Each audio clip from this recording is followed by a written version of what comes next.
I was buried beneath my shame.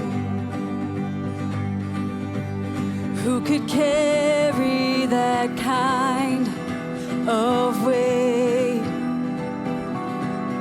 It was my tomb till I met you.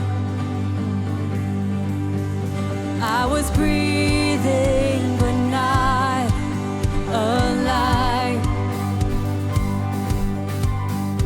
All my failures I tried to hide. It was my tomb till I met you. You called my name and I ran out of that grave, out of the darkness into your glorious day. You called my name and I ran out of that grave, out of the darkness into your glorious day. Oh, now your mercy has saved my soul.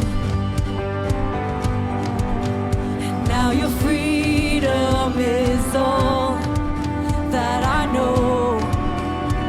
Oh, the old made new. Jesus, when I met you, you called my name. I ran out of that grave, out of the darkness into your glorious day. You called my name and I ran out of that grave, out of the darkness into your glorious day. Thank you, Jesus.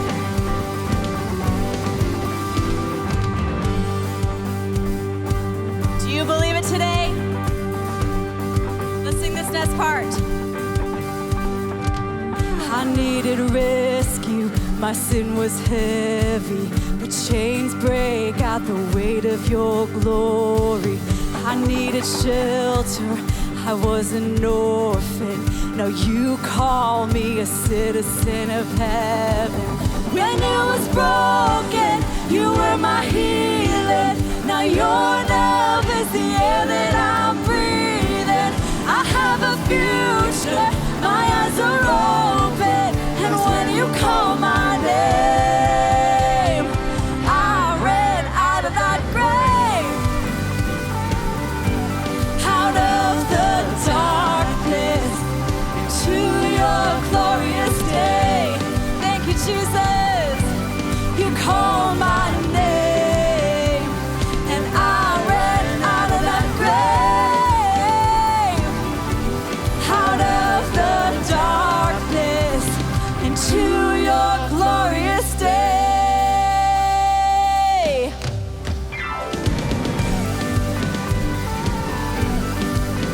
Thank you, Jesus. Woo! Thank you so much for worshiping with us. We're going to take a break for a minute so you can take a seat. Hey church, my name is Wayne and I am the pastor of an event called Overflow. Over this weekend, more than 2,300 students have joined together, but also separately. We've stretched out over 3 sites to have an experience in the presence of God. I know you're thinking, what does that look like? Well, I'm glad you asked because I'm about to show you.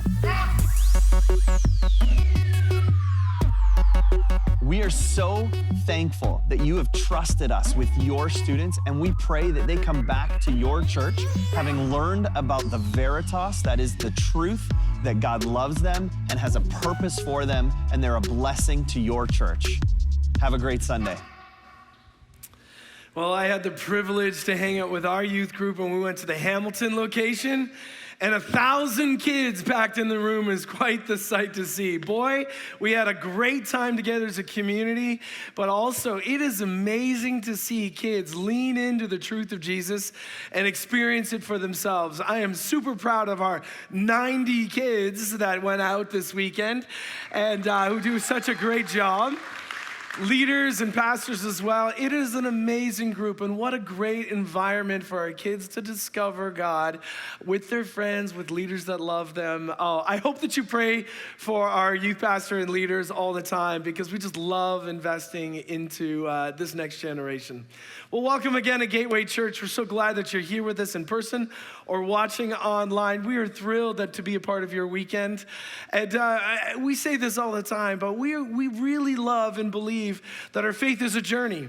It's a faith journey that we take one step at a time, but that requires a couple of things. It requires encouragement that I hope that you experience here today, but it also requires community. We don't just want you to come to an event. We want to be a community together of people who seek after God and discover whatever He has for us next. If this happens to be your first time, or maybe the first couple of times, you're kind of new to Gateway, we want you to be a part of our community. And that very first step is to fill out a Connect card. You could do that online, or you could visit our reception booth on the way out today and fill that out just to say, hey, we'd love to get to know you. We'd love to give you a free gift. We'd love to invite you to be a part of our community. And if you've been here a few weeks even after that, we have a Next Steps meeting right after church in the Connections room. I'll be there. We'll just chat a little bit of our church, get to know you a little bit better, and to help you along your way. Well, we have a great morning planned for you. Pastor Rick has an amazing message that you will not ever forget, I promise you. Today, we're concluding our series about Bricklayers, about living a life of the promises of God. And so I know this will be an amazing Sunday for you. So please stand with me again as we continue to sing about God's promises and His faithfulness to our lives. Join in with us and sing with the band.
Lay them down at the foot of the cross. Jesus is waiting there with open arms. With open arms. For God so loved the world that He gave us His one and only Son to save us. Whoever believes in Him will live forever.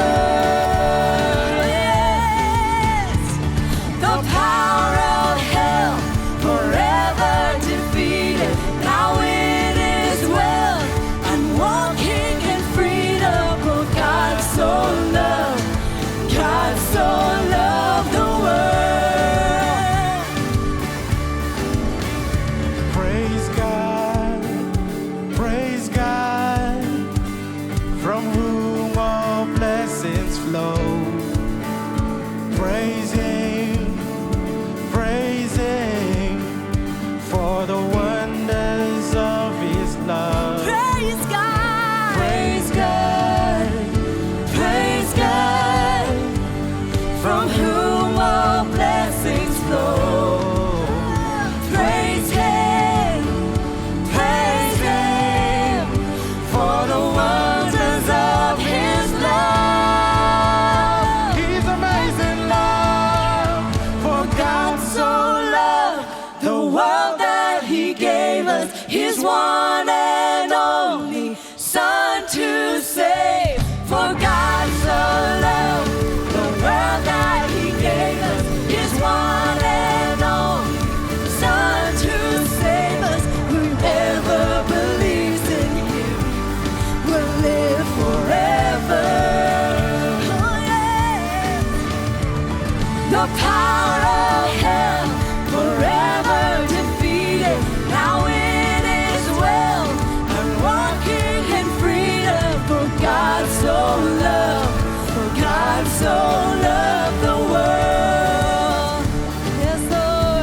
at the foot of the cross.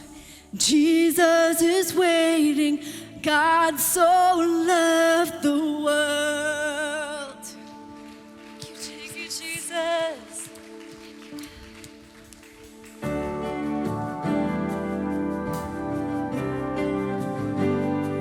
Ooh, yeah.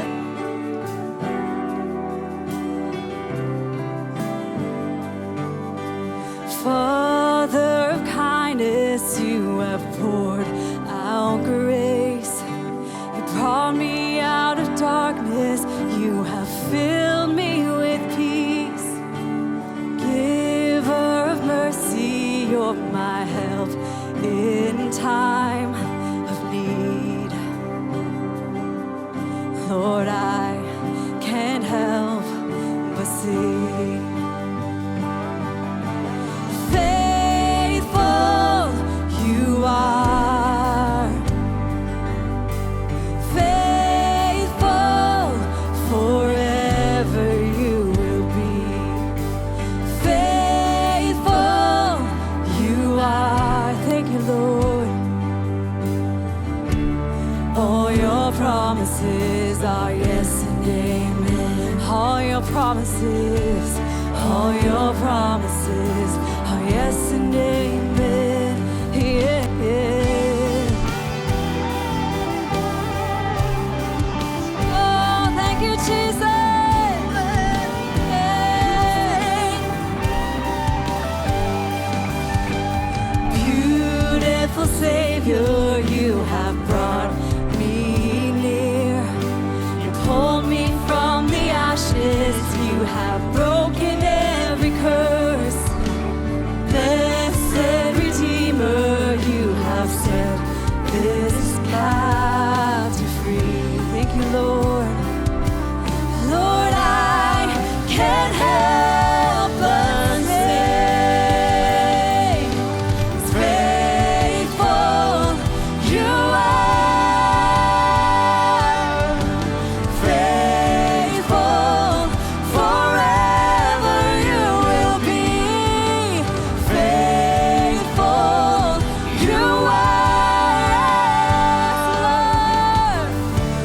All your promises are yes and amen. All your promises, all your promises are yes and amen. Oh, faithful you are. Declare that today. Faithful is God. Faithful forever you will be.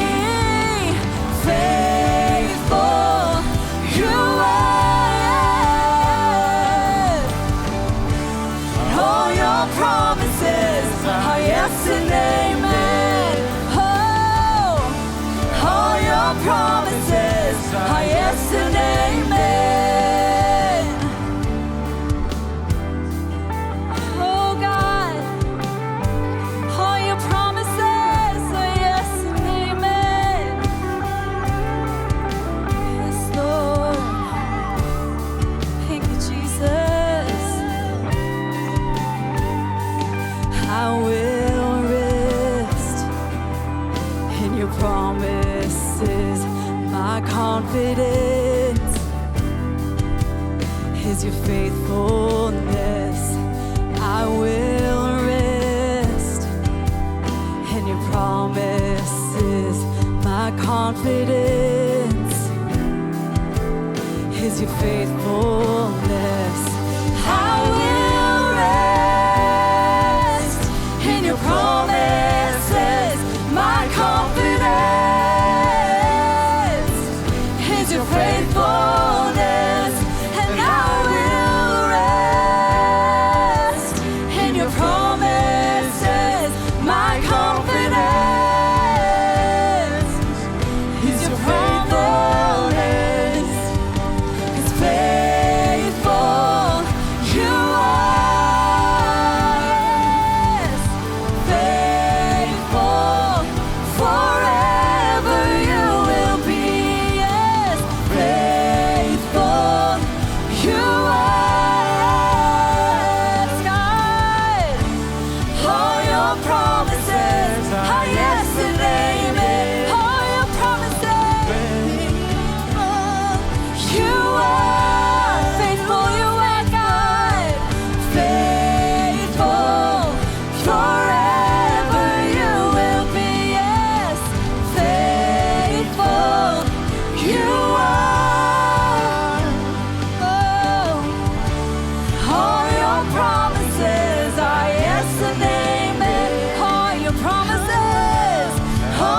your promises are yes and amen. Oh yes, all your promises are yes and amen.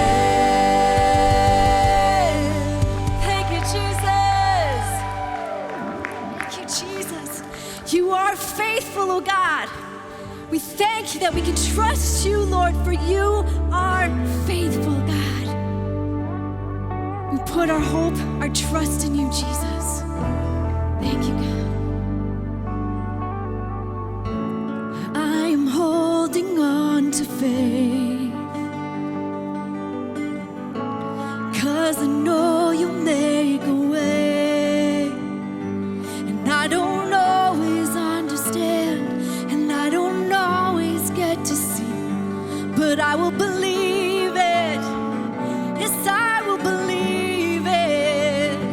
'Cause you make mountains move, you make giants fall, you use songs of praise to shake prison walls. And I will speak to my fear, and I will preach to my doubt. You were faithful then, you'll be faithful now. Yes, Lord. Do you believe that this morning? Amen. Our God is a faithful God. Trust you, Jesus. I'm standing on your word. I'm calling heaven down to earth, and you will fight my enemies, and this will end in victory. And I will believe it. Yes, I will believe it. 'Cause you make mountains move, you make giants fall, you use songs of praise to shake prison walls. And I will speak to my fear, and I will preach to my doubt.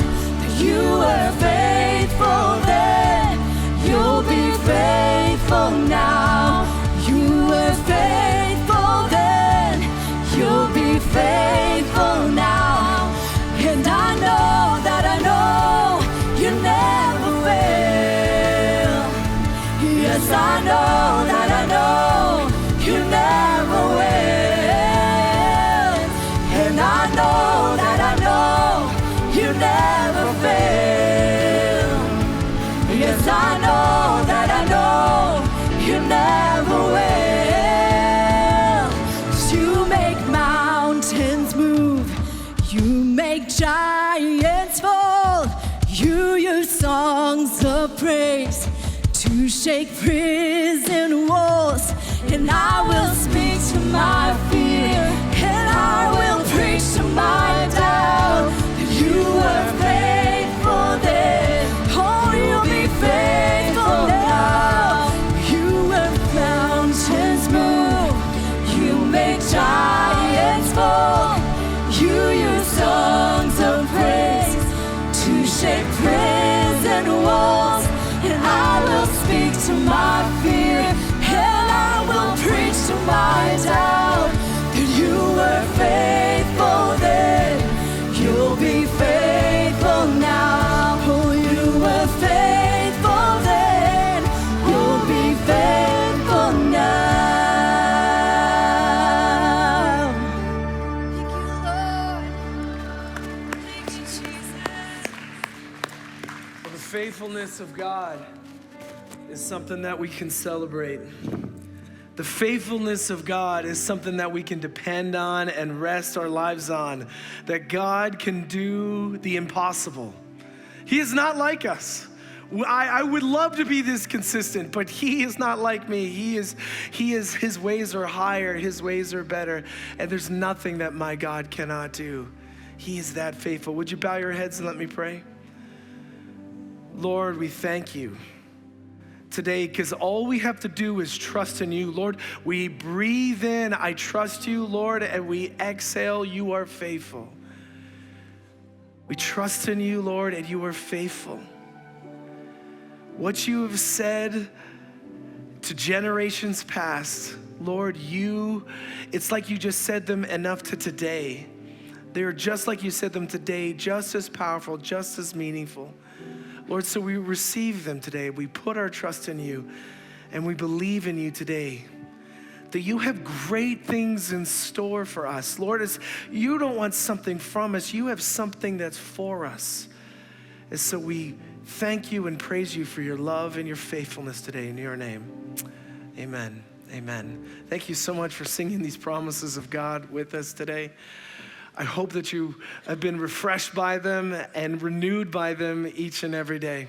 We also want to say thank you so much for your continued generosity into Gateway Church. We believe that when you give, it really is a step of faith. And that's a step along the journey that you're on. It's a step of faith to say, God, I trust that you will provide all that I need. That's the premise. And he promises to provide. And so when we do that, we're demonstrating that we trust in God when we give. We also, when we give, are celebrating and being thankful to what God has already blessed us with and given us so much in our lives. And so thanks again for being so generous into Gateway Church. We really believe that something amazing happens when we pool our resources together.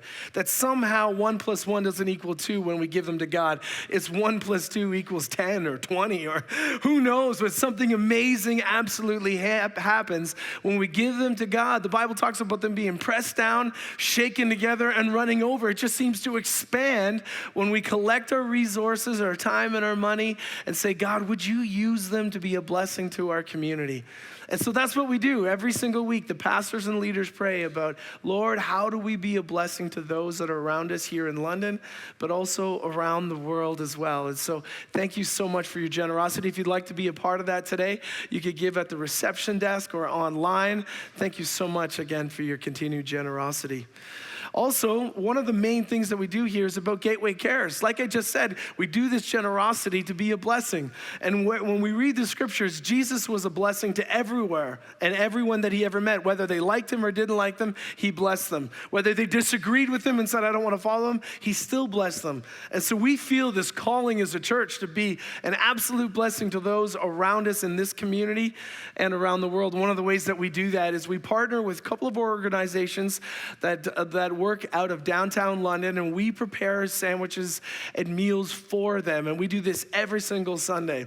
And this is, to be honest, this is something we want every single one of you to be a part of. We want you to feel the joy of serving those that might have less, that are going through a difficult time. And everyone that I meet that's over there doing it, they're having a great time doing it. And so we would love you to be a part of that. If you'd like to sign up, you can go to our website and say that as a family or perhaps a connect group or just a group of friends. They're like, we're going to take a Sunday and be a part of giving to those in need. And so do that today. It'll be great. We also know that in the steps in the right direction, that you can't take a step in your faith just once a week. If you took a step towards Toronto once a week, you would never get there and quit along the way. And so that's why Gateway wants to give you resources to help you throughout the week to take steps in the right direction. We have connect groups, and we have a Right Now media account, but another way we do that is through our podcasts. And we have a number of podcasts, and many people love our podcasts. And so we want to let you know about them and check them out. You can find them wherever you get your podcasts. But A Walk in the Park is one that Pastor Tim does with Matt, and that really complements the series that we're on. Check that out today, download that, and let that be a part of your lives. I know that you'll enjoy it. Well, we have kids programs and student programs that are online and in person today. So if you're online, you can check that out now. If you're in person, we're going to invite all the kids who are grades 5, 6, and 7, and 8 to stand at this time and make their way out to the back. We've got a leader that's ready for you to enjoy your process along the way. Such a great crowd of junior highs that are with us. I think last week it was like 30s into the 40s on a Sunday morning, having a good time together and discovering God. So thanks to those leaders that are doing that, and we pray that you have a great time there.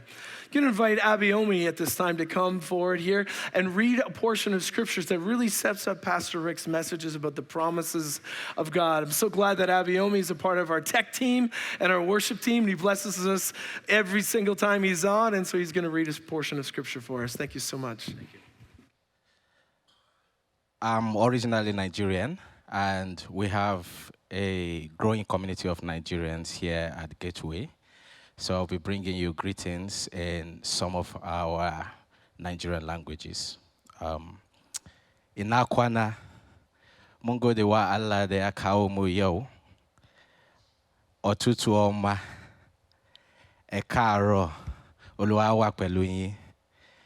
Ẹni tó bá gbọ́ Yorùbá kó ṣe àmì. Thank you. I would now be reading the scripture for today from Revelations 21 and 22. Then I saw a new heaven and a new earth, for the first heaven and the first earth had passed away. I heard a loud voice from the throne saying, God's dwelling place is now among the people, and he will dwell with them.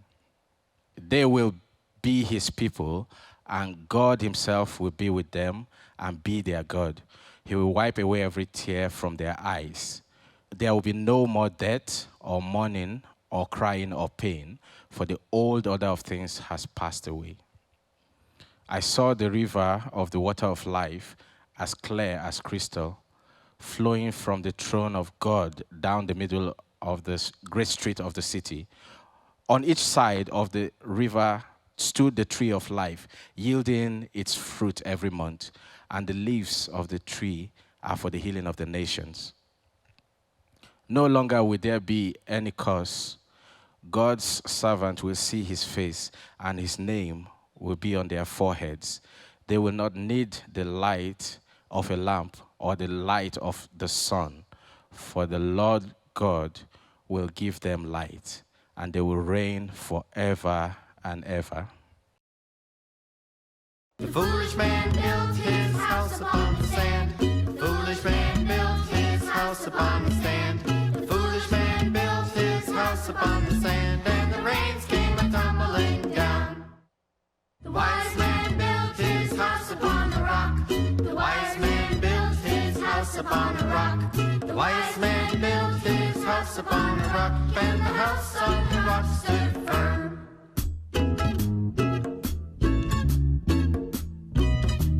That's good. Well, welcome to everyone here in person. Welcome to those of you who are online. So glad that you're giving us some of your time this weekend. The weather's great out there. I know you're churning to get outside and enjoy some of that fine, fine weather. Well, I trust this series has been a blessing for you. We've called it Bricklayers, and we based it on the promises of God, that our lives, each and every day, are being built on some kind of a foundation. What kind of a foundation are you using? We discovered that the only one that is a true, strong, and enduring foundation are the promises of God. And so if you haven't caught these last 5 messages, I encourage you to go back and do so, because we were talking about God's promise of peace. Don't we need a lot of peace? God's promise to guidance whenever we're trying to figure out what it is we're supposed to do. God's promise of success, this promise of his Spirit that helps us. And of course, last weekend we looked at his presence concerning the future and his promises over worry and anxiety. Actually, did you know that there's over 7,000 promises that God has made for those who are followers of Jesus? And it got me thinking, well, we have only covered just a few of them. I wonder how many promises we miss out on because we don't know them, we don't hear them, we don't follow them. Because as we talked about, for every promise, we discovered that there is a premise. Because some of you are saying, well, there are a lot of promises of God that I haven't seen come true. In fact, I had claimed some, and everything kind of went sideways. I understand that. But one of the things that we've discovered is that for every promise, there is a premise. And a premise is simply a principle or a condition that must be followed in order for a promise to be activated in our lives. Yes, a promise is a promise, but it has to be activated. Otherwise, it never has the power to transform. So, for example, when God's word says, trust in the Lord with all your heart and lean not on your own understanding, in all your ways acknowledge him and he will direct your paths. What's the premise? Well, the premise is that we have to trust in.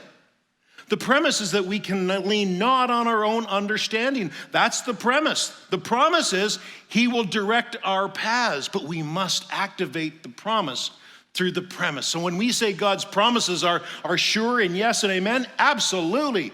But you have to activate them in your life. And that's what we want for you here at Gateway, to activate the promises of God in your life. Well, today for the last of this series, we are looking at God's promise concerning heaven. Going to heaven. Which is really interesting to me because for those of you who know me, know that I've probably done far more of my share of funerals than most pastors in a lifetime. And what's interesting about all of the funerals that I have done is that I have almost never buried someone where their family didn't have some measure of hope in some kind of heaven. And I describe it that way because there's always this hope. You know, where is grandma? Where is grandpa? You know, where is my dad? And they always talk about, well, he's in a better place. You know, and they describe it with some, you know, interesting things that almost always connects to the love in the person's life. Like, you know, like grandpa's on some sandy beach, some long shoreline beach, or, well, grandpa's on his fishing dock, or he's by a stream and he's fishing and he's catching the big one, or grandma's in her garden doing what she loves best, taking care of petunias or whatever it is that she loves. For some people, they describe heaven like it's this perpetual baseball game, like this never-ending baseball game that just kind of goes on and on and on, or a hockey game in the sky. I don't know what that would look like. But regardless of your faith, and whether or not you're a Jesus follower here today or listening online, I know that almost everyone here has some kind of an idea about life after death.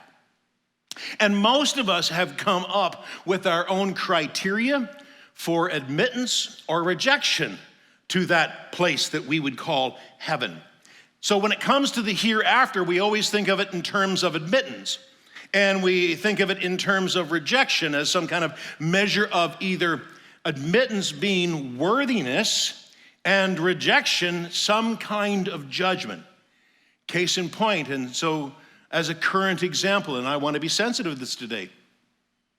There's no one here in this room that would suggest that the 19 children that were slaughtered in Texas are anywhere today but safe in the arms of Jesus. Would you agree? Not one of us. We would put them all there. No questions asked. It was wrong. It should never have happened. It was absolutely heinous. The 18-year-old shooter, where do you put him? If polled, most would put him anywhere but heaven. I'm not looking for a show of hands. Most would want him in the worst hell that could ever be imagined. Most would say he should suffer, and may that suffering never end. Regardless of where you place him, we pray for those families today who this is their first Sunday as they gather in houses of worship and belief in some measure of heaven, hoping to find comfort from God. I always find it amazing, though, how sure we are, isn't it? Like we know, right? Like we know who's in and who's out.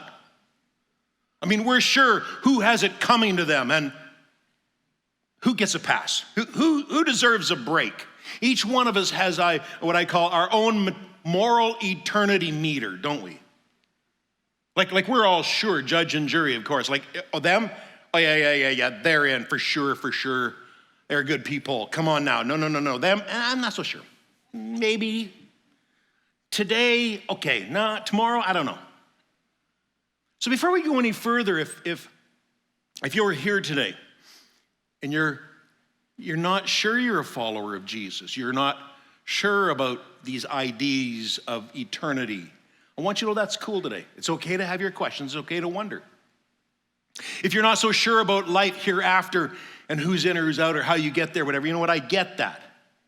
Because today what I want to do is, this is not an existential message today trying to prove in life of the hereafter. I'm not going to get into science or kind of supernatural ideas. This is not going to be about Stephen Hawking or some Netflix series by Morgan Freeman. That's not what this is about. Today for this message, I am talking to those who believe, who are at least at the place that they believe there is something beyond their last breath. And the one thing that we're sure of is that the Bible is clear that all of mankind is going to do just that. Breathe their last breath. And at that moment, the scriptures would indicate that the true you, the real you, your personhood, your spirit, your soul. We have so many words that we use. The real you will pass into eternity forever and ever and forever after that. Isaiah was an Old Testament writer, and he wrote about it something like this. He said, "Those who die in the Lord will live. Their bodies will rise again. Those who sleep in the earth," we know what that means. Those who sleep in the earth will rise up and they'll sing for joy. For your life-giving light, that's God, will fall like the dew on your people in the place of the dead. And when I think about the life in the hereafter, and I think about the life in the here and the now, it's almost like this present world is a preview. Like there's a coming attraction that is yet to be. And while we're all preparing for that attraction, there's a prolonging of life, isn't there? There's a desire to prolong life. Like, it used to be not too long ago that people lived into their 70s, and we used to think that was great.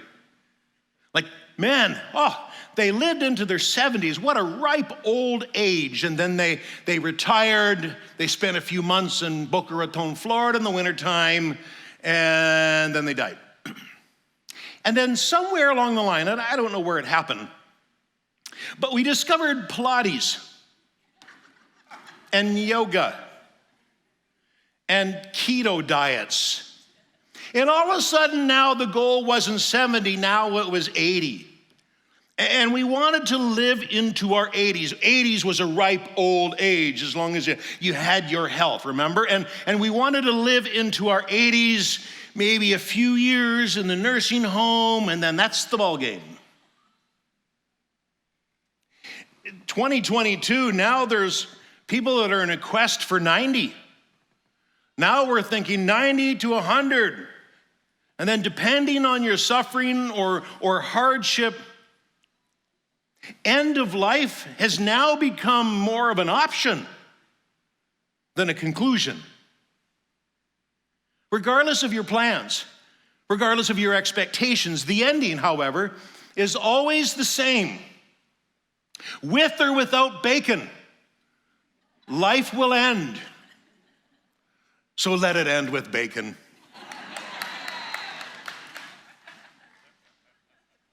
And then what? What's heaven going to be like? I mean, there's all kinds of books on it. Some think that heaven is like chillaxing on a white cloud with a harp or a guitar or a ukulele or something, I don't know. That somehow it's that, we see those images, those ghosting, misty images where it's kind of like white, cloudy kind of stuff. Growing up as a boy, I had the impression, as a young boy, I imagined heaven, or at least the entrance into heaven, that was going to be kind of like this big courtroom. And there was this big mean judge, and there was a prosecution, and there was a gavel, and there was this kind of a conviction thing, and you're in, you're out. And you go through this kind of bright light area, and you go into this dark red fiery area here. And I was never quite sure which way I was going to go to. Now, for some people, they think that heaven is kind of like that whoever you are, whatever you were, that all of it is lost, that our former lives are lost or dissipated, and that we become something new. We lose our identity in heaven, which, by the way, that's Hindu. That's not Christianity. The very fact of the resurrection reminds us that we will be resurrected in a glorified body, a person, and recognition. That is what we're at, whatever and wherever heaven is, you will be you. Now, others have held to as a personal follower of Jesus, this idea that we're going to sit around, heaven is going to be sitting around the throne of God, declaring his glory. And that day in and day and night, over and over, the preachers are going to preach and the singers are going to sing every single day. And the rest of us, we're going to spend all of eternity on our knees praying. And whenever you hear the preachers, they preach that kind of idea of heaven, and they preach it like it's the best life ever. Can I just say to you, between us, don't tell anybody, that seems incredibly, horribly boring to me. Good Lord, do you want to listen to me forever? I don't want to listen to me. And as great a voice as Schwint's got, there's got to be an off button. Surely he's not going to sing all day long. So when I think of heaven, what's that first glimpse? Have you ever thought about your first hour? My first hour and my first glimpse. I don't know about you, but I'm dreaming about something that just takes my breath away. Like the first time I saw the Rocky Mountains. The first time I laid eyes on Cheryl. Holding my grandchild for the very first time. As a believer, I imagine our first glimpse of heaven will cause us to gasp in such similar ways with amazement and delight and wonder and joy. I imagine that first glimpse that there'll be nothing of our old lives that will cause us to miss it. There'll be no regrets. There'll be no disappointments. I dream that everything that was will pale to what is. I think that first glimpse of heaven will be a place where there is no temptation to go back to the things that we struggled with over time. I believe that first glimpse will be a place where there is no anger, there's no jealousy, there's no hurt, there's no resentment, there's no lust.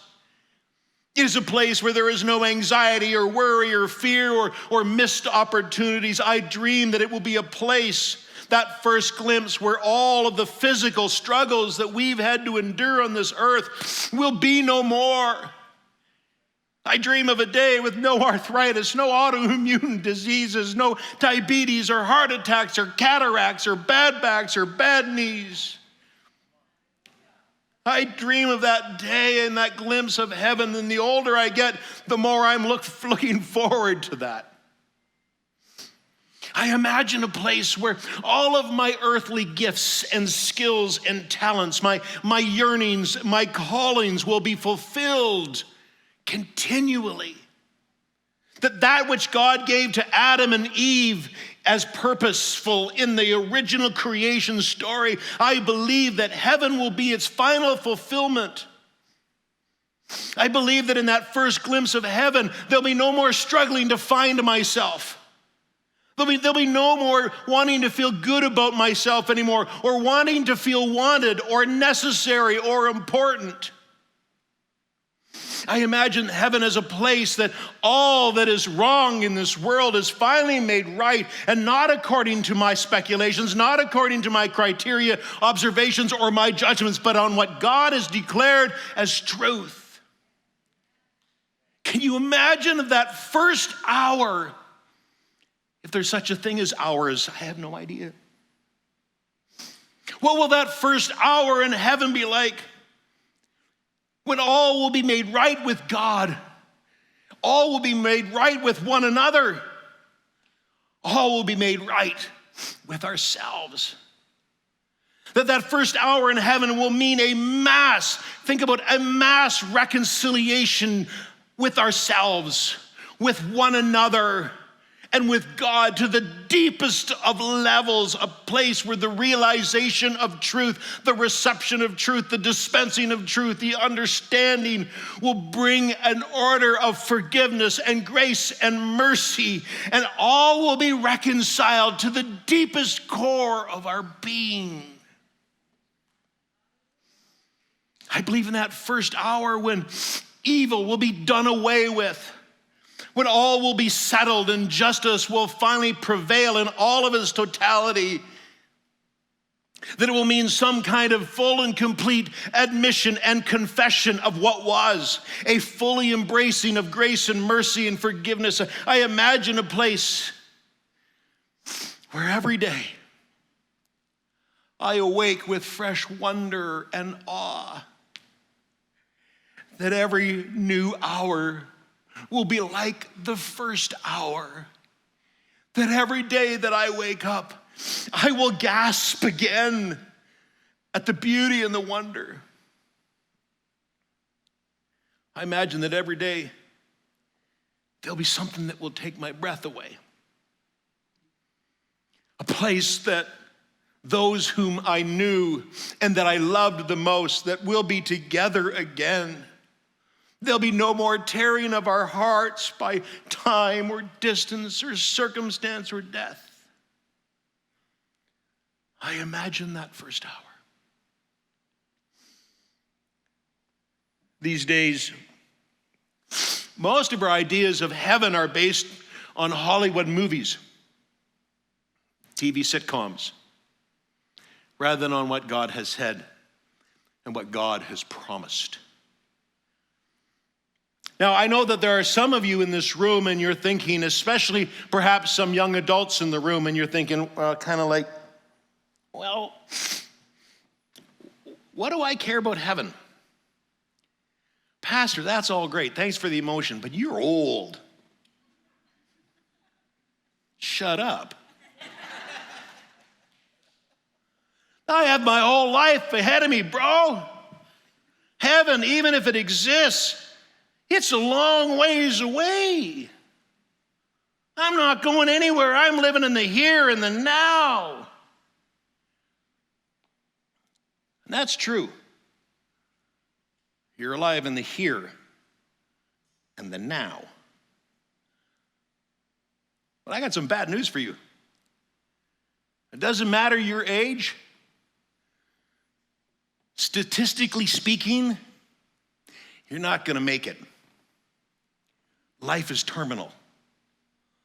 All of life is terminal. Mortality rate is still 100%. We all die. And we all don't expect to die tomorrow. A family in Komoka have a 13-year-old boy who plays baseball. Died this week. No one knows the day or the hour when your time will come to an end. And I'm not here to scare you today. But it should motivate you to take care of your own personal preparations. And to not make the assumption that it's all automatic. Because you see, in my years, I've noticed that people don't think a whole lot about heaven and the afterlife until they're confronted by it. Now, the problem with that is the moment that you're confronted by it, most of the time, it's too late. Which, of course, then drives our own ideas and convictions about what heaven actually is or it isn't, because nobody wants to admit that they missed it, or their loved ones missed it. And when we look at the writings of the Bible, the scriptures are clear that there is one person. There was one person who exactly knew what was going to happen after death, and that one person was Jesus Christ. Why? Because he talked about it, then he died, then he came back to life and told them some more. And at one point, he's having a chat with his friends about his own impending death, and he says this: don't let your hearts be troubled. You believe in God, believe in me. My Father's house has many rooms. If it were not so, would I have not told you? I'm going to prepare a place for you, and if I go and prepare a place for you, then I'm coming back.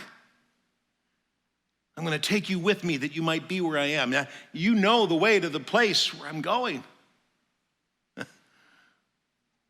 Tom, one of the followers, said, where are you going? How can we know the way when we don't know where you're going?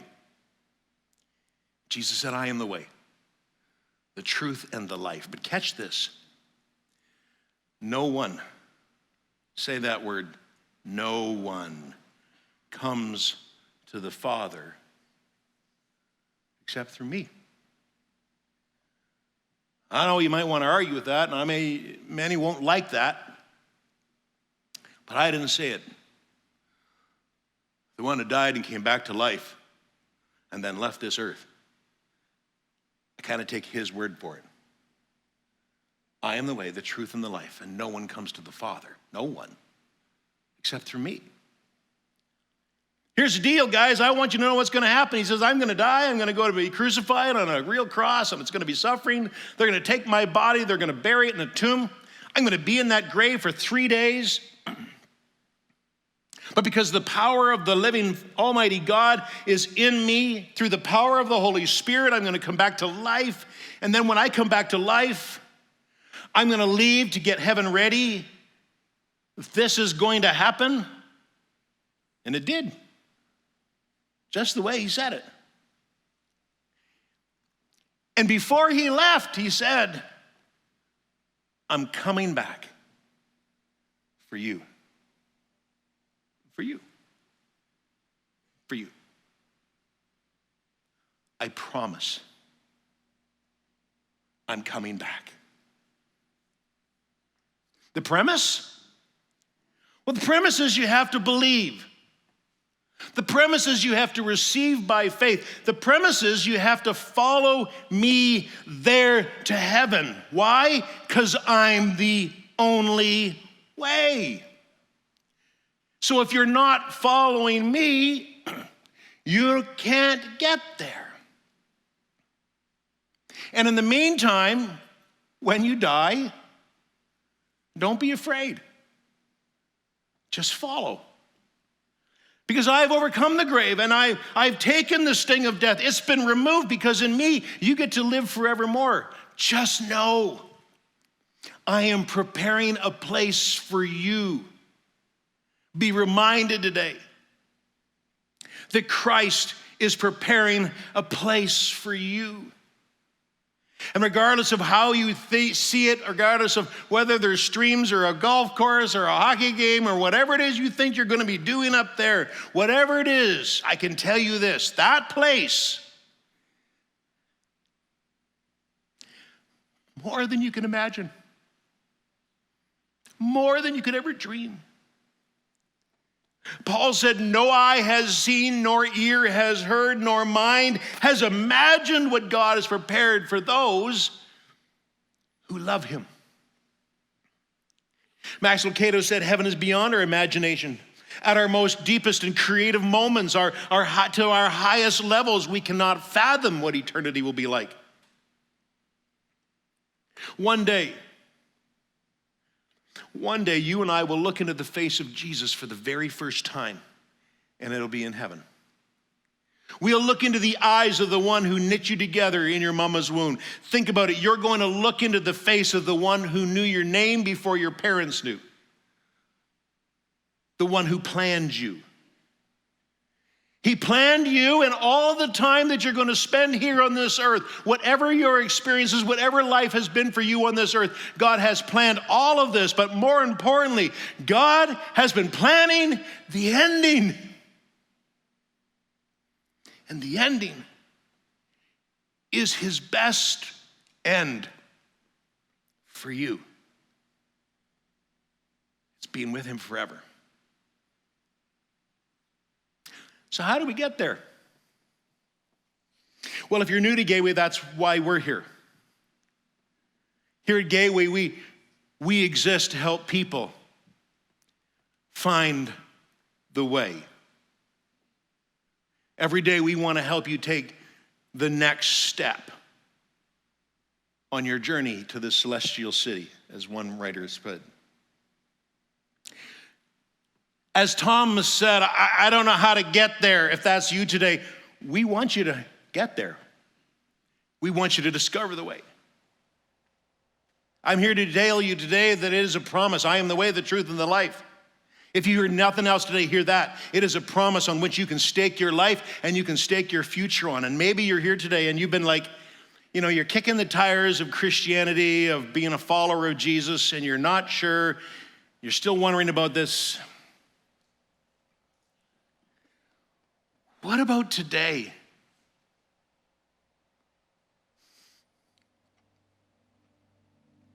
What if this is your last day?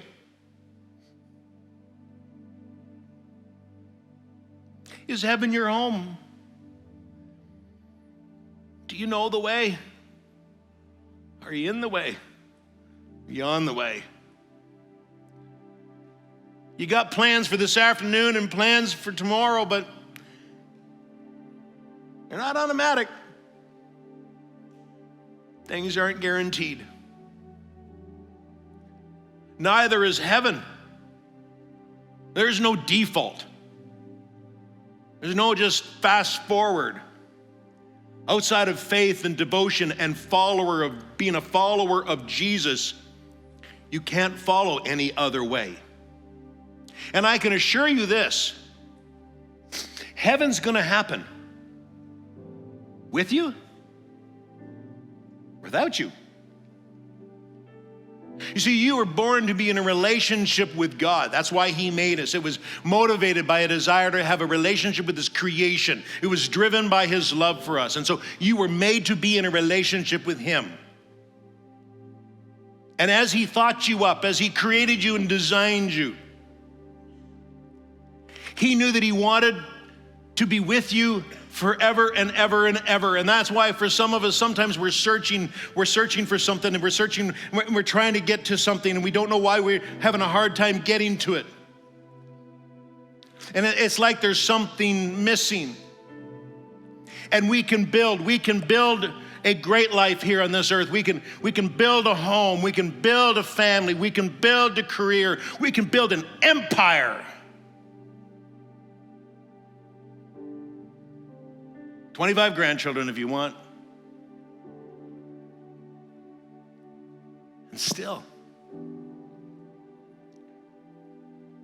miss out on God's plan for you to follow him, his son, into heaven. And the only thing that separates you from your relationship with God is this thing called sin. Sin is simply disobedience, doing your own thing your own way, not following his way. Sin hinders the relationship, and I promise you it's the one thing, it's the only thing that'll keep you from heaven. And sin's more than just mistakes. We're more than just mistakers, because we all make mistakes. But we're also sinners. What do? Said it before. Nothing. There's nothing to do. See, that's the beautiful thing about heaven. You don't get there on your own efforts, your own merits, your own sacrifices, your own generosity. Heaven requires no action on your part, only that by faith you follow Jesus in the way. And if you follow him, it leads you to heaven. And if that's you here today, then I would invite you to pray this prayer. Dear Lord Jesus, I'm sorry for my sins. Living my way is not following your way. I have nothing to do to pay for my sin. So Lord, as Jesus paid for my sin, then I pray that you want a loving relationship with me. I trust you and I follow in your way. And I'm going to follow that way all the way to heaven. In Jesus' name, amen. If you prayed that prayer today, we'd love to help you in your next steps.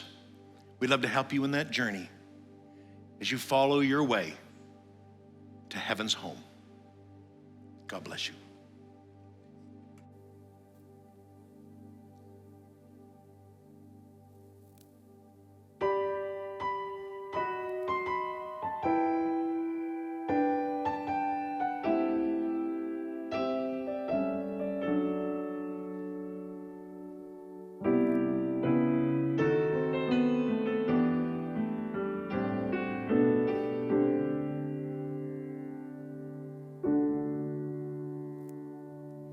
One day you'll make everything new, Jesus. One day you will bind every wound. The former things shall all pass away. No more tears. And one day you'll make sense of it all, Jesus. One day every question resolved, and every anxious thought left behind. No more fear.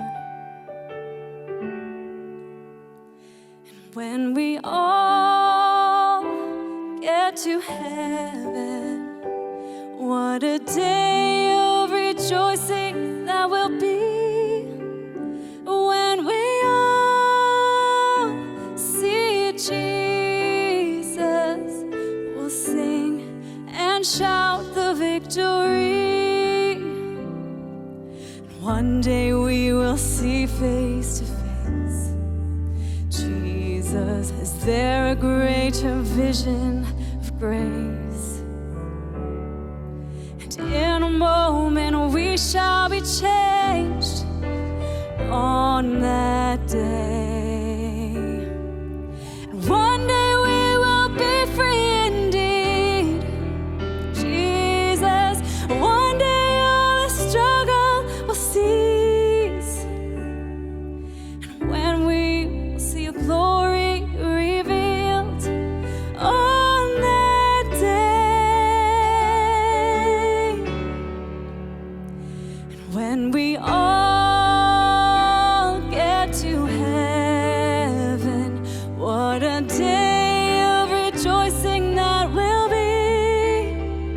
And when we all see Jesus, we'll sing and shout the victory.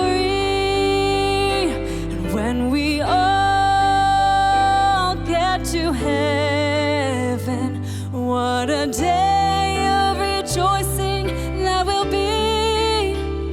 And when we all see Jesus, we'll sing and shout the victory. Yes, one day, one day.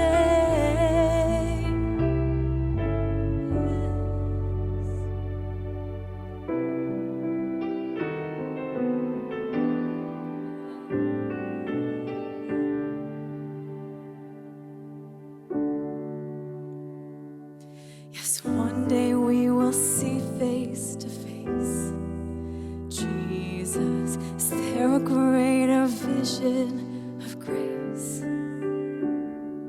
And in a moment we shall be changed, Yes, in a moment we shall be changed.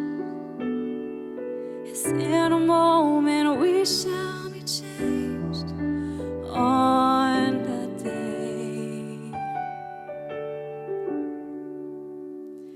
When we all get to heaven, what a day of rejoicing that will be. And when we all see Jesus, we'll sing and shout the victory. Oh, we'll sing and shout the victory.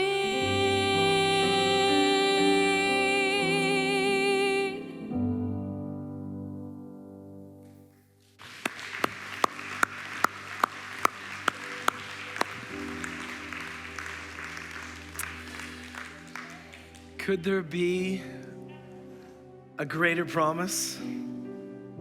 Could there be a greater promise? I hope that you've enjoyed this series. I hope that you've taken the promises of Jesus and placed your life on them and stood strong on them, saying, I want my life to be built on the promises of God. I want all of the blessings that God has for me. I don't just want to hear about them. I don't want to see somebody else explore them. I want to live them. Pastor Rick, thank you so much for this timely message, and I echo what he says. Don't decide another day. Decide today and experience the life, the abundant life that Jesus has come to give you. Oh, we're so glad that you've been a part of our service today. We hope that you come back again and continue your journey with us. On the way out, you'll get another promise card. Make sure you grab this one. I think you'll keep it for the rest of the year somewhere that you'll just absolutely love. If you've made that decision today, we would love to hear from you. You can email us, call us, you can knock on our door, whatever it is. We would love to hear about it and help you take your next steps today. God bless, and we'll see you again next Sunday.